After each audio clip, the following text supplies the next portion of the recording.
Chapter 1: The Living World. How wonderful is the living world!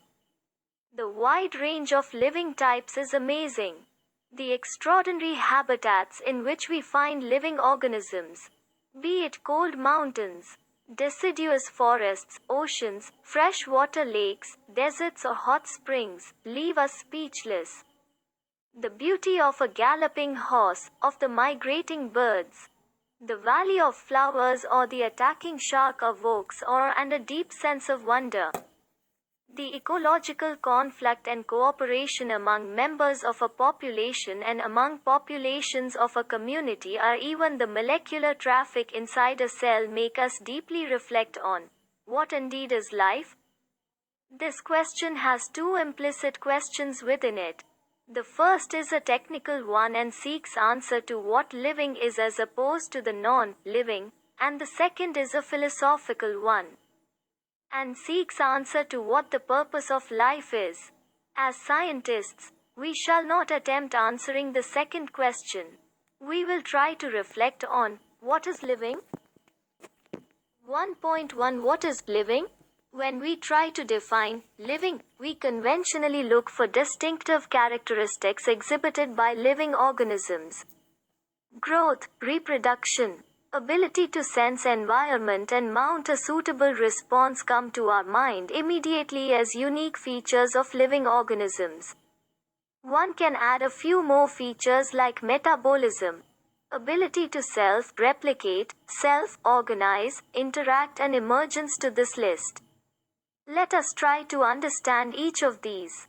All living organisms grow. Increase in mass and increase in number of individuals are twin characteristics of growth. A multicellular organism grows by cell division. In plants, this growth by cell division occurs continuously throughout their lifespan. In animals, this growth is seen only up to a certain age. However, cell division occurs in certain tissues to replace lost cells. Unicellular organisms grow by cell division. One can easily observe this in vitro cultures by simply counting the number of cells under the microscope. In majority of higher animals and plants, growth and reproduction are mutually exclusive events. One must remember that increase in body mass is considered as growth.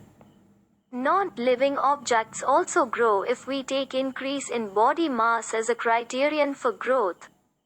Mountains, boulders, and sand mounds do grow.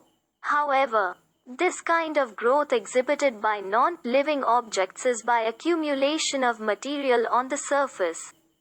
In living organisms, growth is from inside. Growth, therefore, cannot be taken as a defining property of living organisms. Conditions under which it can be observed in all living organisms have to be explained, and then we understand that it is a characteristic of living systems. A dead organism does not grow. Reproduction, likewise, is a characteristic of living organisms. In multicellular organisms, reproduction refers to the production of progeny possessing features more or less similar to those of parents. Invariably and implicitly we refer to sexual reproduction. Organisms reproduce by asexual means also. Fungi multiply and spread easily due to the millions of asexual spores they produce. In lower organisms like yeast and hydra, we observe budding. In planaria, flatworms, we observe true regeneration. Example, a fragmented organism regenerates the lost part of its body and becomes a new organism. The fungi, the filamentous algae, the protonomer of mosses, all easily multiply by fragmentation. When it comes to unicellular organisms like bacteria, unicellular algae or amoeba, reproduction is synonymous with growth. Example, increase in number of cells. We have already defined growth as equivalent to increase in cell number or mass.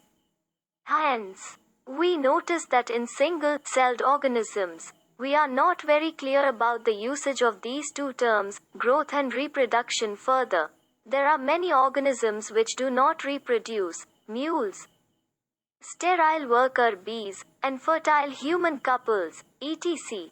Hence, reproduction also cannot be an all-inclusive defining characteristic of living organisms. Of course, no non-living object is capable of reproducing or replicating by itself. Another characteristic of life is metabolism. All living organisms are made of chemicals. These chemicals, small and big, belonging various classes, sizes, functions, etc., are constantly being made and changed into some other biomolecules. These conversions are chemical reactions or metabolic reactions. There are thousands of metabolic reactions occurring simultaneously inside all living organisms, be they unicellular or multicellular. All plants, animals, fungi and microbes exhibit metabolism. The sum total of all the chemical reactions occurring in our body is metabolism. No non-living object exhibits metabolism. Metabolic reactions can be demonstrated outside the body in cell-free systems. An castellated metabolic reaction, S, outside the body of an organism, performed in a test tube is neither living nor non-living.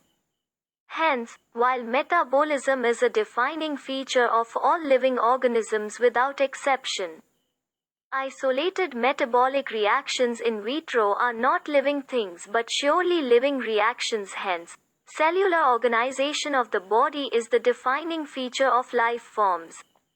Perhaps, the most obvious and technically complicated feature of all living organisms is this ability to sense their surroundings or environment and respond to these environmental stimuli, which could be physical, chemical or biological. We sense our environment through our sense organs. Plants respond to external factors like light, water, temperature, other organisms, pollutants, etc. All organisms, from the prokaryotes to the most complex eukaryotes, can sense and respond to environmental cues. Photoperiod affects reproduction in seasonal breeders, both plants and animals. All organisms handle chemicals entering their bodies. All organisms, therefore, are aware of their surroundings. Human being is the only organism who is aware of himself, i.e., has self-consciousness. Consciousness, therefore, becomes the defining property of living organisms. When it comes to human beings, it is all the more difficult to define the living state. We observe patients lying in coma in hospitals virtually supported by machines which replace heart and lungs. The patient is otherwise brain dead. The patient has no self-consciousness. Are such patients who never come back to normal life, living or non-living? In higher classes, you will come to know that all living phenomena are due to underlying interactions. Properties of tissues are not present in the constituent cells but arise as a result of interactions among the constituent cells. Similarly, properties of cellular organelles are not present in the molecular constituents of the organelle but arise as a result of interactions among the molecular components comprising the organelle. These interactions result in emergent properties at a higher level of organization. This phenomenon is true in the hierarchy of organizational complexity at all levels. Therefore, we can say that living organisms are self-replicating, evolving and self-regulating interactive systems capable of responding to external stimuli. Biology is the story of life on Earth. Biology is the story of evolution of living organisms on Earth. All living organisms, present, past and future, are linked to one another by the sharing of the common genetic material, but to varying degrees. 1.2 Diversity in the living world. If you look around, you will see a large variety of living organisms, be it potted plants, insects, birds, your pets or other animals and plants. There are also several organisms that you cannot see with your naked eye, but they are all around you. If you were to increase the area that you make observations in, the range and variety of organisms that you see would increase. Obviously, if you were to visit a dense forest, you would probably see a much greater number and kinds of living organisms in it. Each different kind of plant, animal or organism that you see, represents a species. The number of species that are known and described range between 1.7 to 1.8 million. This refers to biodiversity, or the number and types of organisms present on Earth.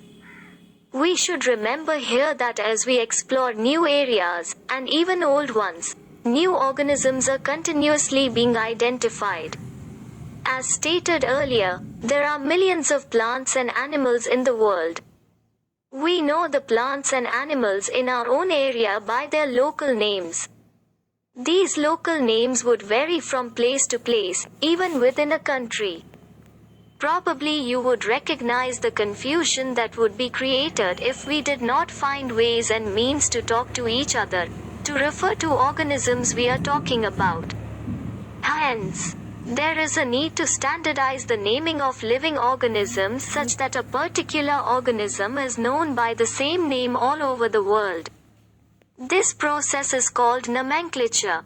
Obviously, nomenclature or naming is only possible when the organism is described correctly and we know to what organism the name is attached to. This is identification. In order to facilitate the study, number of scientists have established procedures to assign a scientific name to each known organism. This is acceptable to biologists all over the world. For plants, scientific names are based on agreed principles and criteria, which are provided in International Code for Botanical Nomenclature (ICBN).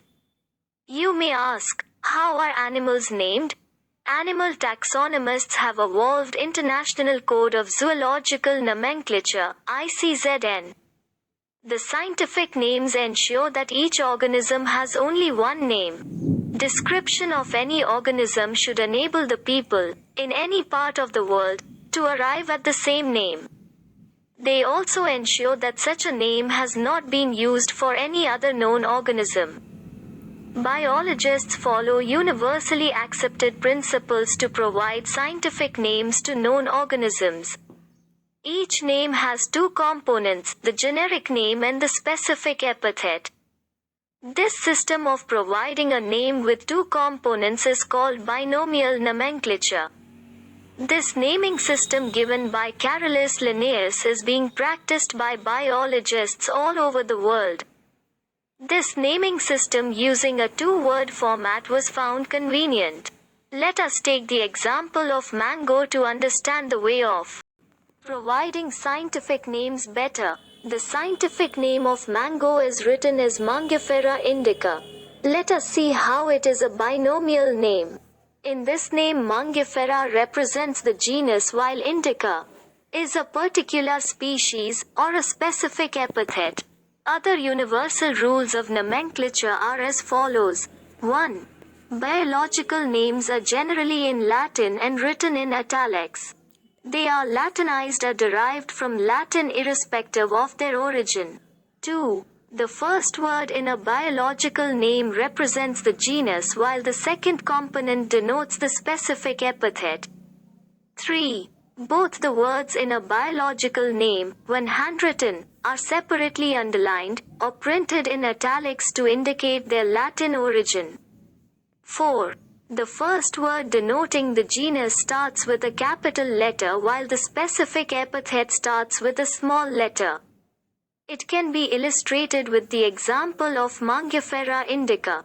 Name of the author appears after the specific epithet, i.e., at the end of the biological name and is written in an abbreviated form, e.g., Mangifera indica Linn. It indicates that this species was first described by Linnaeus.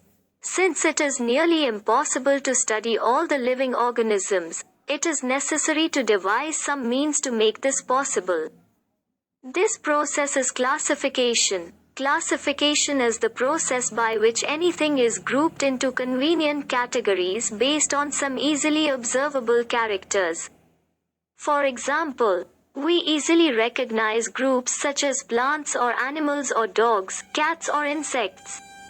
The moment we use any of these terms, we associate certain characters with the organism in that group. What image do you see when you think of a dog? Obviously, each one of us will see dogs and not cats now. If we were to think of Alsatians, we know what we are talking about. Similarly, suppose we were to say mammals, you would, of course, think of animals with external ears and body hair. Likewise, in plants, if we try to talk of wheat, the picture in each of our minds will be of wheat plants, not of rice or any other plant. Hence, all these dogs, cats, mammals, wheat, rice, plants, animals, etc. are convenient categories we use to study organisms.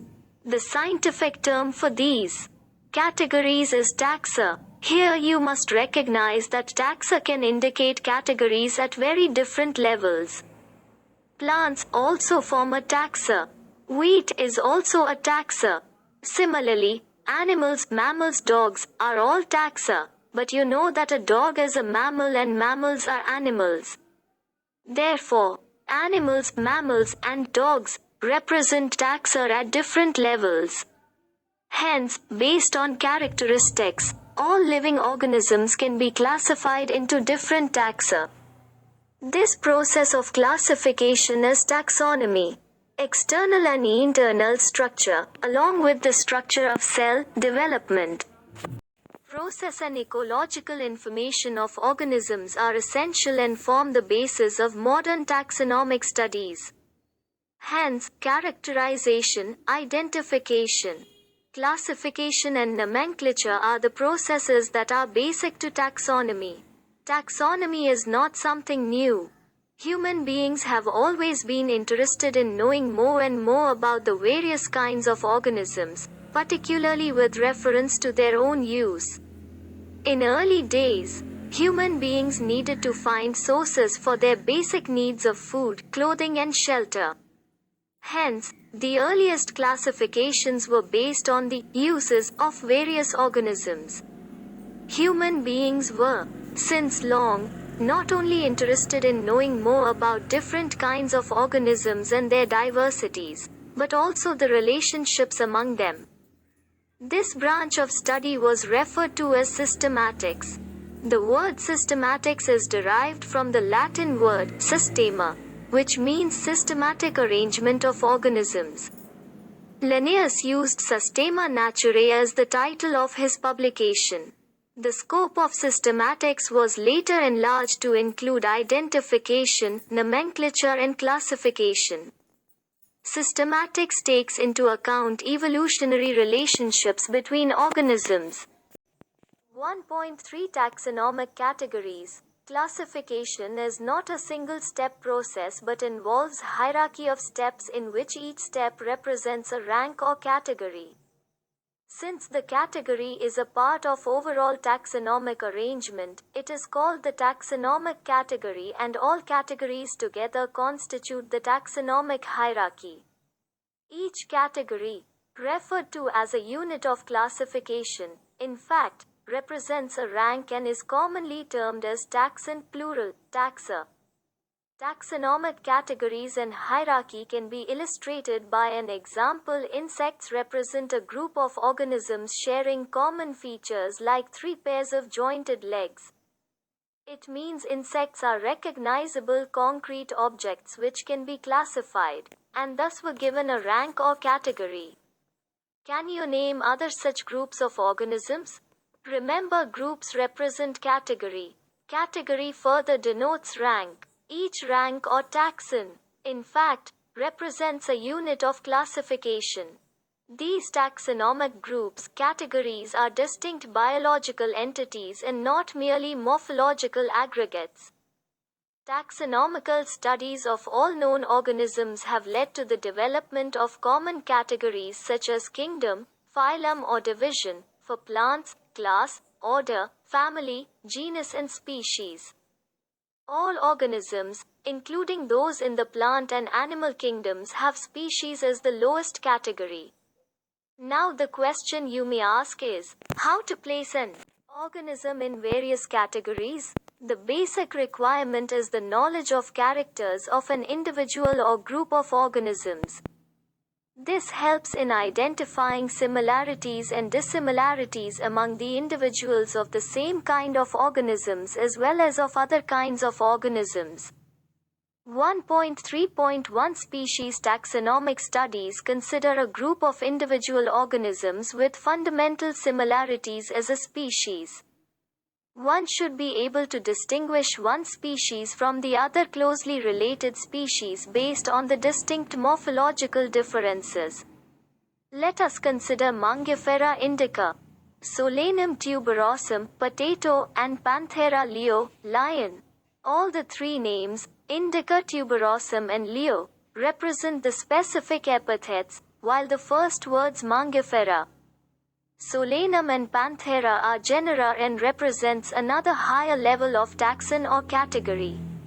Each genus may have one or more than one specific epithets representing different organisms, but having morphological similarities. For example, Panthera has another specific epithet called tigrus and Solanum includes species like Nigrum and Melangina. Human beings belong to the species Sapiens, which is grouped in the genus Homo. The scientific name thus, for human being, is written as Homo sapiens.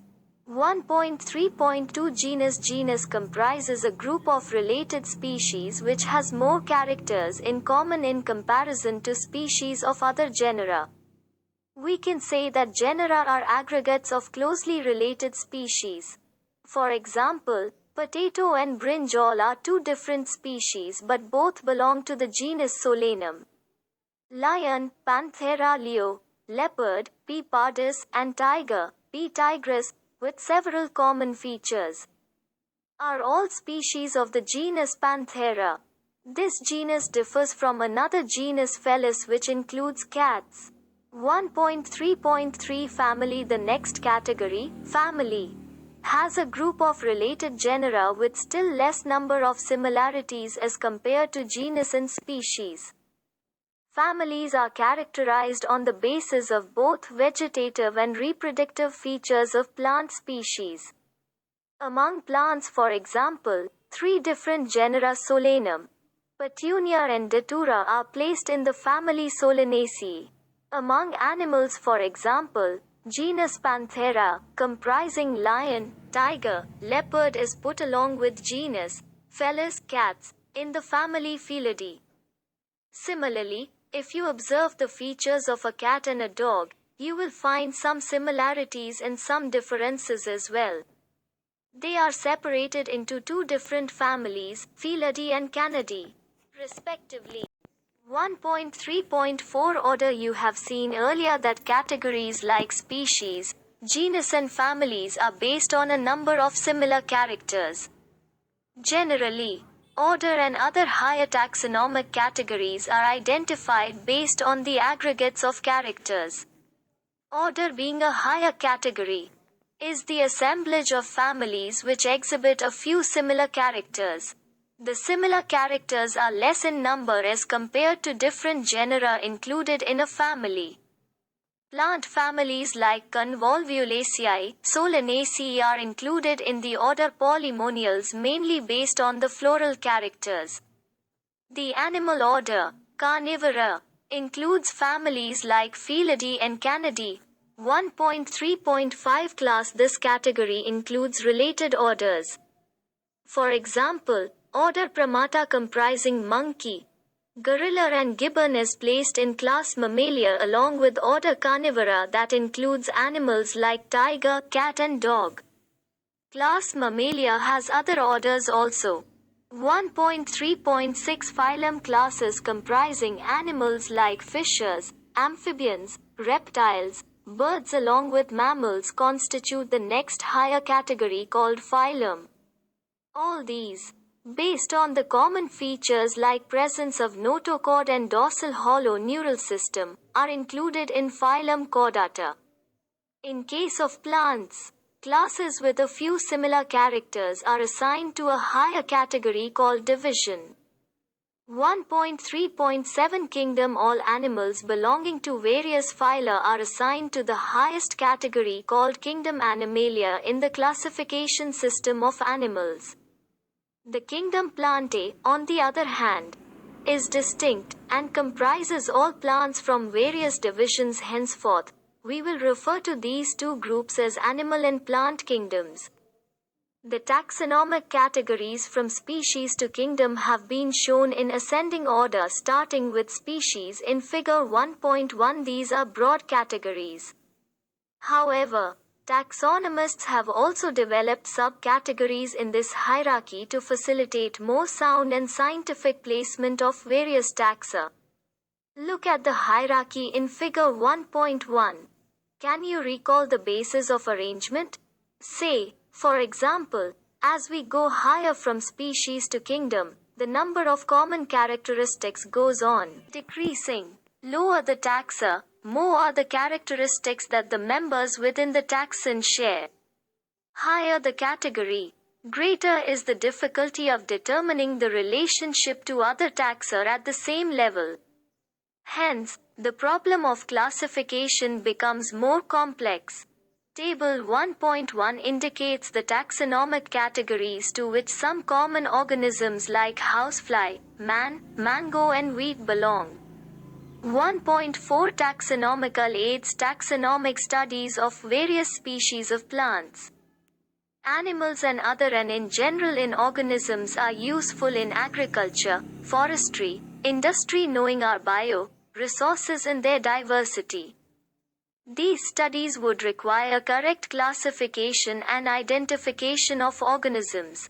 Identification of organisms requires intensive laboratory and field studies. The collection of actual specimens of plant and animal species is essential and is the prime source of taxonomic studies. These are also fundamental to studies and essential for training in systematics. It is used for classification of an organism, and the information gathered is also stored along with the specimens. In some cases, the specimen is preserved for future studies. Biologists have established certain procedures and techniques to store and preserve the information as well as the specimens. Some of these are explained to help you understand the usage of these aids. 1.4.1 Herbarium. Herbarium is a storehouse of collected plant specimens that are dried, pressed and preserved on sheets. Further, these sheets are arranged according to a universally accepted system of classification. These specimens, along with their descriptions on herbarium sheets, become a storehouse or repository for future use. Figure 1.2. The herbarium sheets also carry a label providing information about date and place of collection. English, local and botanical names, family, collector's name, etc. Herbaria also serve as quick referral systems in taxonomical studies. 1.4.2 Botanical gardens. These specialized gardens have collections of living plants for reference. Plant species in these gardens are grown for identification purposes and each plant is labeled indicating its botanical, scientific name and its family. The famous botanical gardens are at Kew, England, Indian Botanical Garden, Howrah, India, and at National Botanical Research Institute, Lucknow, India. 1.4.3 Museum. Biological museums are generally set up in educational institutes such as schools and colleges. Museums have collections of preserved plant and animal specimens for study and reference.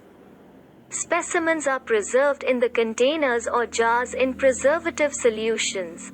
Plant and animal specimens may also be preserved as dry specimens. Insects are preserved in insect boxes after collecting, killing and pinning. Larger animals like birds and mammals are usually stuffed and preserved. Museums often have collections of skeletons of animals too. 1.4.4 Zoological parks. These are the places where wild animals are kept in protected environments under human care and which enable us to learn about their food habits and behavior. All animals in a zoo are provided, as far as possible, the conditions similar to their natural habitats. Children love visiting these parks, commonly called zoos. Figure 1.3. Figure 1.3 pictures showing animals in different zoological parks of India. 1.4.5 Kiki is another taxonomical aid used for identification of plants and animals based on the similarities and dissimilarities. The keys are based on the contrasting characters generally in a pair called couplet. It represents the choice made between two opposite options. This results in acceptance of only one and rejection of the other. Each statement in the key is called a lead. Separate taxonomic keys are required for each taxonomic category such as family, genus and species for identification purposes.